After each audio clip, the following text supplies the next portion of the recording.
నమస్తే welcome to Disha TV Telangana రాష్ట్రంలో ధరణి portal స్థానంలో కొత్త పోర్టల్ ఏర్పాటు చేయడానికి కూడా ప్రభుత్వం అంతా రంగం సిద్ధం చేసింది.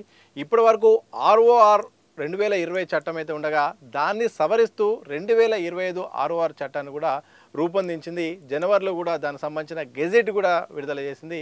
ఇక ఎప్పుడెప్పుడు ఈ చట్టం వస్తుందని కూడా పెద్ద ఎత్తున చాలామంది కూడా ఎదురు చూస్తున్నారు. ఎందుకంటే ధరణి వెబ్సైట్ సంబంధించిన విషయాలు చాలా వివాదాస్పదమైంది. చాలా వరకు రైతులు అలాగే భూమి ఉన్న వాళ్ళు కూడా చాలామంది కూడా కోర్టులు చుట్టూ తిరగాల్సిన పరిస్థితి వచ్చింది. వాళ్లకు యజమానులకు తెలియకుండానే వేరే వారిపైన కూడా రిజిస్ట్రేషన్లు కావడంతో పెద్ద ఎత్తున వివాదాస్పదమైంది. ఇక ధరణిలో ఉన్న చట్టాలు ఇక ప్రభుత్వానికి అనుకూలంగా ఉన్నాయి, వాళ్ళకు అనుకూలంగా చేసుకొని కూడా సామాన్యులకు ఇబ్బంది పెట్టారని కూడా పెద్ద ఎత్తునప్పుడు ప్రతిపక్షాలు కూడా ఆరోపించాయి.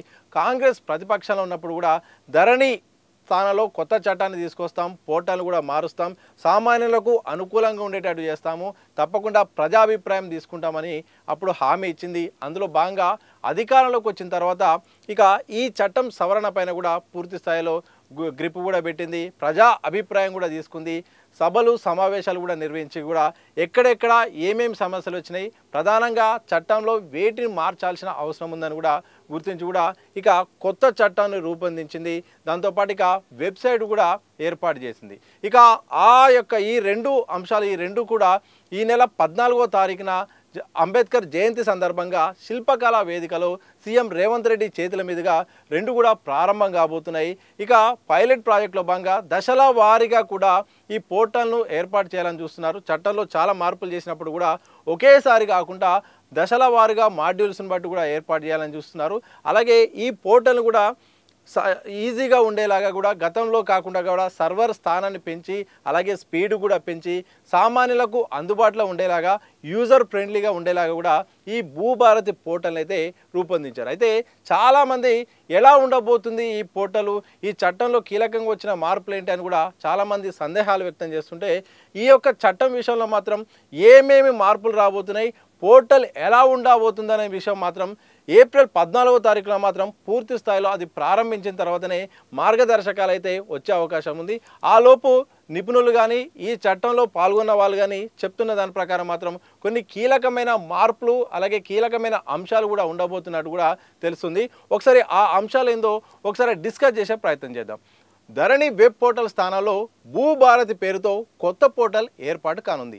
ధరణి స్థానంలో కొత్తగా భూమి హక్కుల రికార్డు రూపొందించుకోవచ్చు, ప్రత్యేక కార్యక్రమం నిర్వహించి ధరణిలో తప్పులను సవరించుకోవచ్చు, ఇంటి స్థలాలు, ఆబాది, వ్యవసాయేతర భూములకు హక్కుల రికార్డు రూపొందించుకోవచ్చు, ధరణిలో తప్పుల సవరణ కోసం దరఖాస్తులు స్వీకరించి రికార్డు సరిచేయవచ్చు, భూమిపై హక్కులు ఉండి భూమి లేని వారు దరఖాస్తు చేసుకునే అవకాశం ఉంది, విచారణ చేసి పాస్ పుస్తకాలు ఇవ్వవచ్చు, రిజిస్ట్రేషన్ మ్యూటేషన్ చేయడానికి ముందు మ్యాప్ తప్పనిసరి, లైసెన్స్డ్ సర్వేయర్ల ద్వారా భూముల సర్వే అలాగే గెట్టు వివాదాలు డబుల్ రిజిస్ట్రేషన్లకు ఇక అవకాశం లేదు, పెండింగ్ సాదా బైనామా దరఖాస్తు పరిష్కారం కూడా ఉండబోతుంది, వారసత్వంగా వచ్చిన భూములకు మ్యూటేషన్ చేసే ముందు నిర్ణీత కాలంలో విచారణ చేసి డీమ్డ్ మ్యూటేషన్కు అవకాశం ఉంది, భూమి హక్కులు ఏ విధంగా సంక్రమించినా మ్యూటేషన్ చేసి రికార్డులకు ఎక్కించే అవకాశం ఉంది, పాస్ పుస్తకాల్లో ల్యాండ్ మ్యాప్ ఉండనుంది, రికార్డులను పరిశీలించి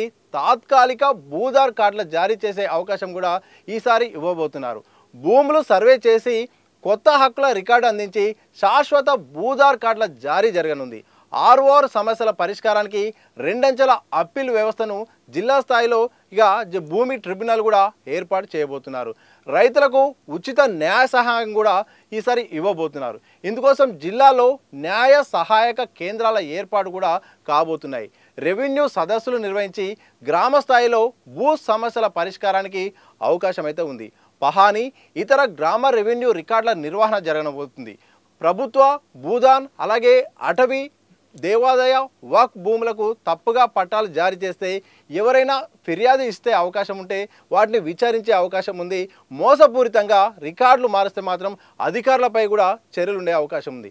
ఇలా చాలా కీలకమైన మార్పులు కూడా ఈసారి జరిగే అవకాశం ఉంది.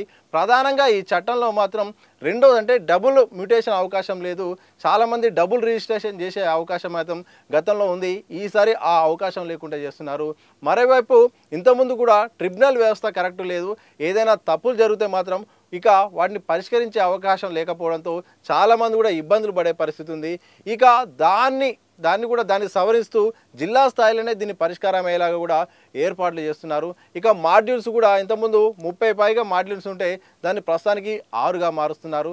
ఇలా సులభంగా ఈజీగా ఉండే విధంగా ఇటు ఎవరి భూమికి సంబంధించిన పట్టాదారులకు నష్టం జరగకుండా ఏమైనా ఇబ్బంది వచ్చినా కానీ కోర్టులకు వెళ్తే చాలా ఖర్చుతో కూడుకున్న పని కాబట్టి గతంలో చాలామంది ఇబ్బంది పడ్డారు.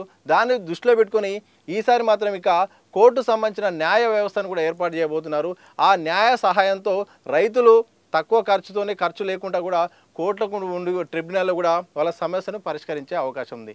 ఇలా కీలకమైన మార్పులు అయితే చేసింది. గతంలో ధరణిలో ఏదైతే తప్పులు ఉన్నాయో ఆ తప్పుల కారణంగా ఎవరైతే ఇబ్బంది పడ్డారో ఏ అంశాలు ఉన్నాయో దాన్ని ప్రధానంగా ప్రభుత్వం అయితే మాత్రం పరిగణలోకి తీసుకొని కీలకమైన మార్పు చేర్పులు చేసింది. ఇక ఆ మార్పు చేర్పుల వల్ల కూడా ప్రభుత్వ భూములు ప్రభుత్వానికి ఉండే విధంగా, అలాగే సొంత భూముల విషయంలో ఇంకొకరు వాళ్ళ పర్మిషన్ లేకుండా రిజిస్ట్రేషన్ చేసే అవకాశం లేకుండా అయితే మార్పులు అయితే తీసుకొచ్చింది. మరి చూడాలి, మరి ప్రభుత్వం చెప్తున్నట్టు కీలకంగా మార్పులు చేసినప్పటికీ దీన్ని మరి పూర్తి స్థాయిలో మరి ఫీల్డ్ లెవెల్లో ఎట్లా దీన్ని అమలు చేస్తున్నారో చూడాలి. ఒకవైపు పోర్టల్ తీసుకురాబోతున్నారు, దాంతోపాటు చట్టం కూడా ఇప్పటికే రూపొందింది.